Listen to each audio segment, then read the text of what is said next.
अशा प्रकारे आज भुलेश्वर ट्रॅकिंग झालेलं आहे आणि निसर्गाच्या सानिध्यात पण आल्यानंतर खूप चांगलं वाटतंय. प्रत्येकाने निसर्गाचा सानिध्यात आनंद घेत राहा.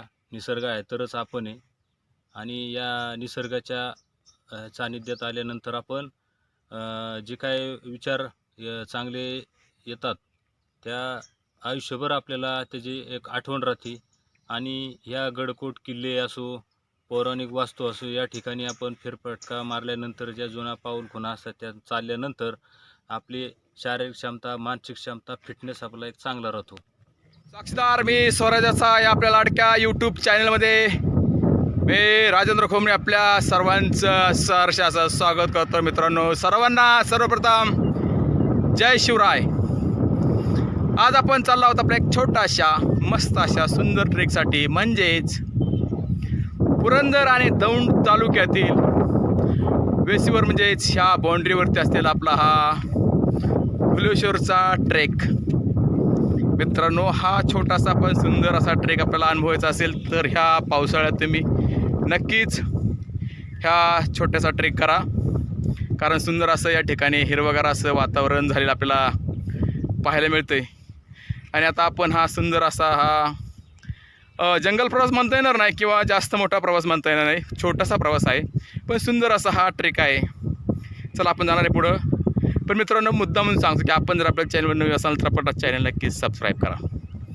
नवनवीन व्हिडिओ पाहण्यासाठी बेल आयकॉन क्लिक करा आणि व्हिडिओ जर आवडले ना तर मित्रांनो नक्कीच शेअर आणि लाईक करायला तुम्ही विसरू नका. तर चला आपण चाललो आहोत भुलेश्वर ट्रेकसाठी. भेटूया पुढेच याच भागामध्ये. हा आहे यवतवरून सासवडला जाणारा मार्ग भुलेश्वर घाटातून. आणि आपल्याला जर भुलेश्वरचा हा आपल्याला पाय ट्रेक करायचा असेल तर ह्या रस्त्याच्या जवळच हे मारुती मंदिर आहे आणि ह्या मारुती मंदिरापाशी आपण आपलं वाहन या ठिकाणी उभं करू शकता. आणि ह्या मारुती मंदिराच्या पाठीमागून एक पाऊलवाट जाते आणि ह्या पाऊलवाटेने आपण सरळ आता भुलेश्वरच्या मंदिरामध्ये जाऊ शकता. सुरुवातीला थोडे चढाचे वाटे, एवढं काय तो अवघड नाही आहे. एक 15 ते 20 मिनटाचा हा पाय ट्रेक आहे. पण ज्यांना कोणाला गडकिल्ल्यांची भटकंती करायची असेल किंवा ट्रेक करायचे असतील तर अशा मंडळींसाठी भुलेश्वरचा हा सुंदरसा असा ट्रेक आहे. कारण तर आपली थोडेसे चालण्याची प्रॅक्टिस होईल आणि कालांतराने आपण पुढे जाऊ शकता. सुंदर असा हा सध्या पावसाळा आहे आणि सुंदर असा हा निसर्ग बहरलेला आहे. आपल्याला पाहतोय आपण की हिरवीगार झाडी झालेली आहे.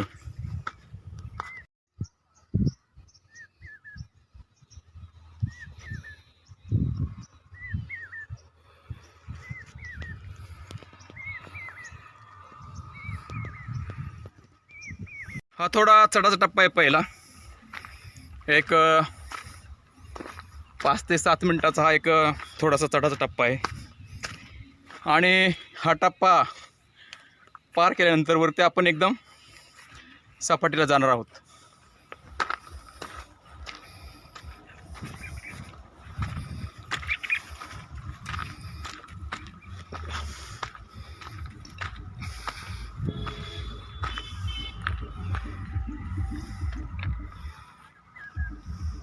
तिची डोंगराची वाट आहे, साधी सोपी आहे आणि चालण्यासाठी अवघड काही नाही आहे.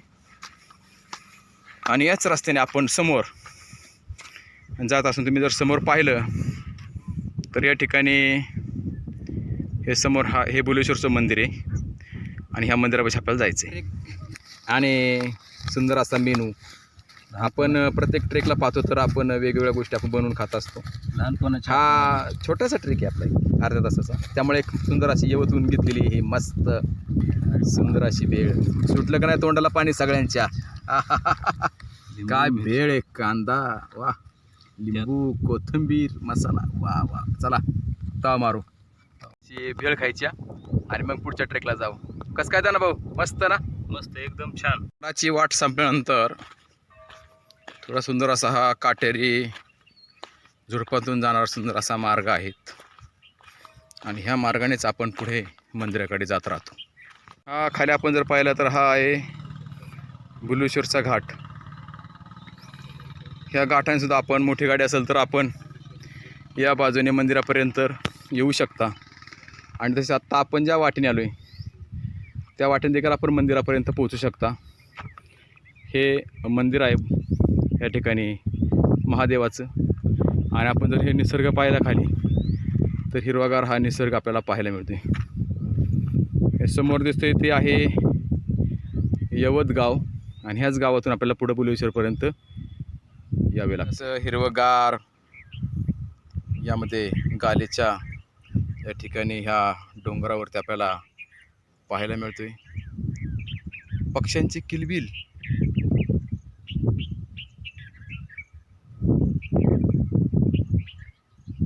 हा पक्ष्यांचा आवाज जर आपल्याला ऐकायचा असेल तर अशाच प्रकारे आपल्याला डोंगर रांगेमध्येच फिरावं लागणार आहे. श्रावण माशी हर्ष मानसी हिरवळ दाटे चोहीकडे क्षणात येते सरसर शिरवे क्षणात येऊन ऊन पडे. या काव्याप्रमाणे सध्या जरी श्रावण महिना सुरू नसला तरी ह्या आखाड महिन्यामध्ये सध्या पावसाच्या थोड्या थोड्या सरी या भागात सध्या पाहायला मिळत आहेत. थोडासा पाऊस, थोडंसं ऊन, थोडीशी सावली, असं एकंदरीत सुंदर असं हे वातावरण आपल्याला पाहायला मिळते. आणि ह्याच वातावरणामधून आपण हा सुंदर असा छोटासा आनंददायी आल्हाददायी हिरव्यागार ह्या डोंगर वाटेने आता आपण भुलेश्वरकडे मंदिरामध्ये जाणार आहोत. सुंदर असे ही वाट आपण पाहिलं करत असताना सुंदर अशी ही रोपं आपल्याला पाहायला मिळत आहेत. बघितलं तर अतिशय छान वाटतं. ही छोटी छोटी पांढरी पिंक कलरची गुलाबी वेगवेगळ्या जी रंगाची फुलं आपल्याला पाहायला मिळतात.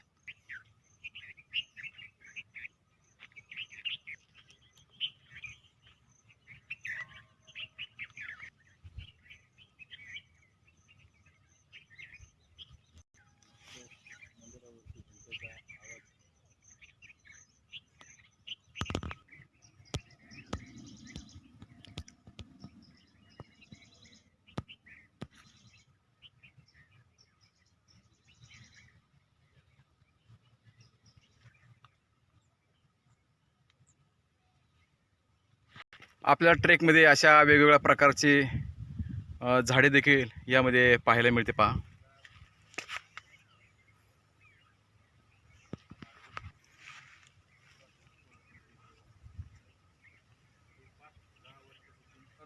मध्यंतरी आल्यानंतर ह्या प्रवासात अशा प्रकारे आपल्याला एक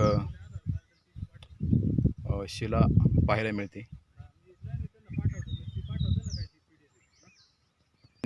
आणि बरोबर ह्या शिलेच्या पाठीमागे जर आपण ह्या भागातून जर गेलो तर या ठिकाणी एक आपल्याला एक मठ आपल्याला पाहायला मिळते. सुंदर वातावरण त्या ठिकाणी. कधी आला तर तुम्ही नक्की जाऊ शकता. सुंदर असा हा या ठिकाणी मठ आहे. इथं आपण थांबू शकता, बसू शकता. निसर्गाचा आनंद देखील या ठिकाणी आपण चांगल्या प्रकारे घेऊ शकता. मठाच्या बरोबर पाठीमागून आपण सरळ ह्या कच्च्या वाटेने पाऊल वाटेने पुढे जातो आणि पुन्हा एकदा छोटासा चढ आणि हे हिरवेगार झाडी आणि यातून जाणार हा सुंदर असा हा मार्ग पाऊलवाट आपण ज्याला म्हणतो.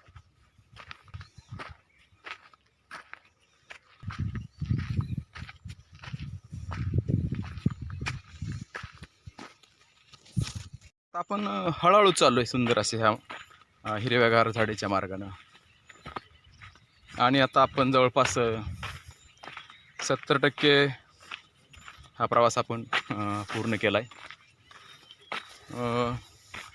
खरंच निसर्गात जर जायचं असेल, नैसर्गिक वातावरण जर पाहायचं असेल तर पावसाळ्यामध्ये म्हणा तुम्ही तर असं सुंदर असं ह्या निसर्गामध्ये खरं आला पाहिजे, आनंद घेतला पाहिजे. कारण खरं पाहिलं तर पक्ष्यांचा हा नैसर्गिक आवाज जो आपल्याला आपल्या भागामध्ये पाहायला मिळत नाही. तुम्ही जर असं डोंगर दऱ्यामध्ये कुठे फिरत असाल तर पक्ष्यांचा चिवचिवाट अतिशय सुंदर आपल्याला ऐकू येतो, कानावरती पडतो. आणि मग खरंच मग आपापच एकदा भटकंतीची गोडी लागली की माणसाचे पाय घरी थांबत नाही, ज्याला म्हणतो आपण, तो सतत कुठेतरी अशा प्रकारे निसर्गात जाण्याचा प्रयत्न करतो. त्याला निसर्गाची ओढ लागते आणि मग तिथून पुढे त्याचं हे जीवन हे खरंच एक आनंददायी बनत जातं.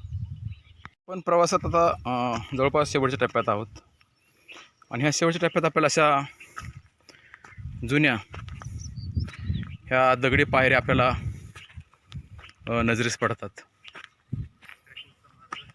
पूर्वीच्या ह्या जुन्या पायऱ्यांचा मार्ग आहे, म्हणजे हा नक्कीच ह्या मंदिराकडे, ह्या एका गडाकडे, गडकोटाकडे घेऊन जाणारा हा एक पुरातन जुना हा पायरी मार्ग असणार आहे नक्कीच.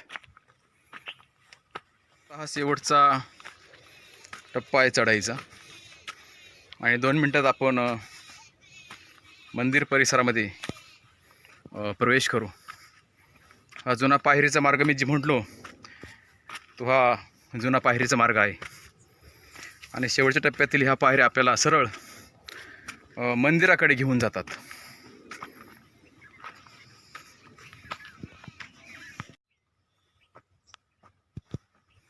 ह्या पायरी वाटेने पुढे नंतर आपण मुख्य पठारी भागावरती प्रवेश करतो.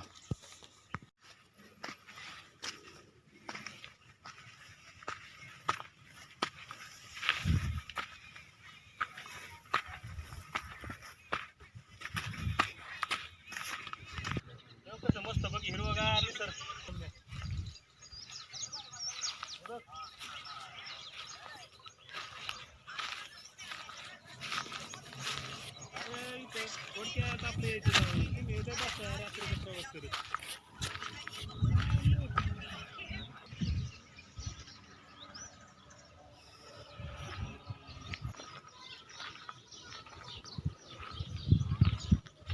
आता आपण बुलेश्वर मंदिराच्या जवळ आलो एकदम आणि आता आपण मंदिरामध्ये जाणार आहोत.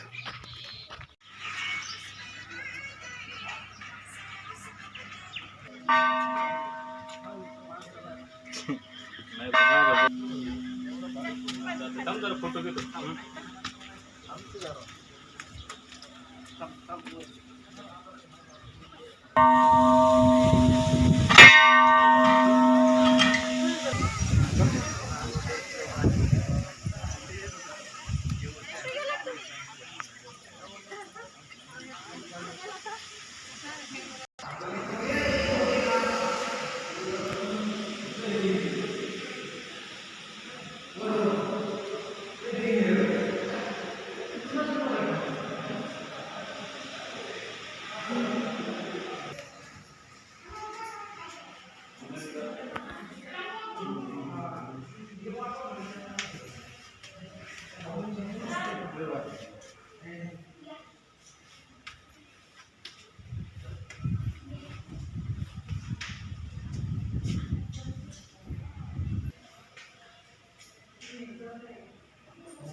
अशा प्रकारे या ठिकाणी भुलेश्वरला आल्यानंतर आपण पायी प्रवास केलेला आहे.